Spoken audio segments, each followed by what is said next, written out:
Praise God! Magandang araw pong muli sa lahat ng taga-subaybay ng ating Daily Morning Tilaok.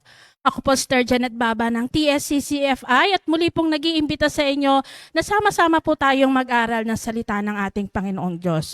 Bago po ang lahat, tayo po ay manalangin. Hallelujah! Praise the Lord! Patuloy po kami nagpupuri, nagpapasalamat minsan pa sa araw na to na patuloy po naming nararamdaman yung kabutihan niyo po sa aming buhay. Dalangin ko po sa mga oras na ito ang patuloy niyong pangunguna sa bawat salita, ano man po yung mensahe na inilaan po ninyo sa araw na ito, naway makapagbigay po ito ng kalakasan, makapagbigay ng pag-asa sa lahat po ng nakikinig. Maraming salamat po, basbasan niyo po ang inyong lingkod dahil wala po akong magagawa kung wala po kayo sa mga oras na ito. Salamat pong muli. In Jesus' name, Amen. So, ang verse po natin ay matatagpuan po sa book ng Exodus 14 verse 14 ng NIV version. Sabi po dito, the Lord will fight for you. You need only to be still. So, ito po ay pinamagatan kong the battle belongs to the Lord. So, ito po yung mga salita na ibinigay ni Moises sa mga Israelite noong time na yon. Napakagandang assurance nung mga time na sila po ay, ito yung time na napaka-intense po ng kanilang journey. Ito po yung panahon na natrap po sila between sa Red Sea at sa army ng mga Pharaohs. At dito po, nagbigay ng assurance si Moses sa pamamagitan ng mga salitang ito. The Lord will fight for you, you need only to be still. Sa atin po, pag narinig po natin yung mga salitang to, ano po ba yung iisipin natin? Ano po yung mararamdaman natin? Makakaramdam pa po ba tayo ng pag-aalala? Hayaan niyo po akong i-share sa inyo yung some key points about po sa verse na ito. Number 1, we are super prideful. Ayan. Ano po ba yung ibig sabihin dito? Sa atin po, may tendency tayo to try and fight on our own. Nakala natin, kaya natin lahat. Pero ang totoo, we can't. Dahil tayo po ay mahina. Ngunit sa ating Panginoong Diyos, meron po tayong ekstrang lakas. Meron tayong iba yung lakas na ipinagkaloob ng ating Panginoong Diyos. Kaya we need to step aside and let God fight dahil hindi natin kayang manalo sa sarili lang po nating laban. Sa iba, maaring mahirap gawin ito, lalo na kung mataas ang pride mo. Kasi mangangalugan po ito na ikaw ay magpapakumbaba at ilalagak mo yung buong tiwala sa ating Panginoong Diyos. Pero andito yung assurance eh. Ang kailangan mo lang gawin ay magtiwala sa Diyos at ibigay ang lahat sa Kanya. Stand still, huwag kang matakot o mag-alala. God will take care of you. You have only to be still. Number 2, give God your anxiety. Hindi mo kailangang maramdaman na kalaban mo yung mundong to eh. You see, God will fight for you. So, you don't need to worry as long as nananatili kang nakatayo at hinaaya mo si Lord yung manguna, hindi ka ma-overtake ng kaaway. Nais ng Diyos na lumapit tayo sa Kanya. He wants us to rest in Him, to trust in Him, and to give the fight to Him. Give God your anxiety, your depression, your anger. Give it all to Him and let God fight for you. Number 3, God loves you. Ito pa yung isang napakagandang mensahe na makikita natin sa verse na to. Bakit? Andito po yung mensahe na nais iparating ng ating Panginoong Diyos. Bakit po? Sabi, sa pamamagitan po rito, sinasabi ng ating Panginoong Diyos na nais niya na protektahan ka. Na hindi mo na kailangang mag-alala, hindi mo kailangang matakot, o kailangan lumaban sa sarili mo.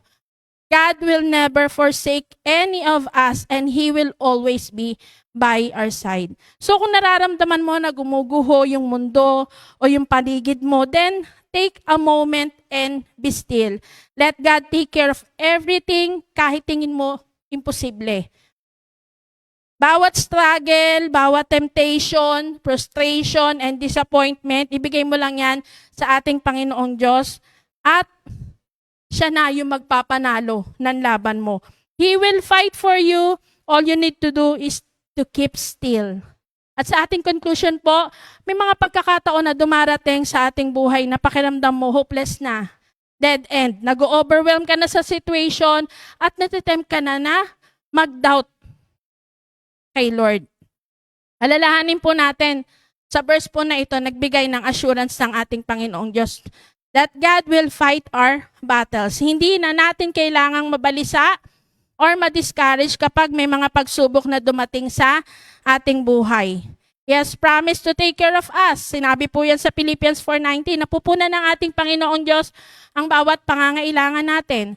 Meron siya magandang plano sa bawat isa sa atin. Sabi po yan sa Jeremiah 29:11, and love us beyond measure. Sabi po sa Romans 37:39, wala pong makapaghihiwalay sa atin sa pag-ibig ni Kristo. And balikan po natin yung story ni Moses. Nalagay sila sa sitwasyon na kung tutuusin, imposible na. Wala nang takas. And wala naman pong nakaisip na nung time na yon ay mahahati po yung dagat.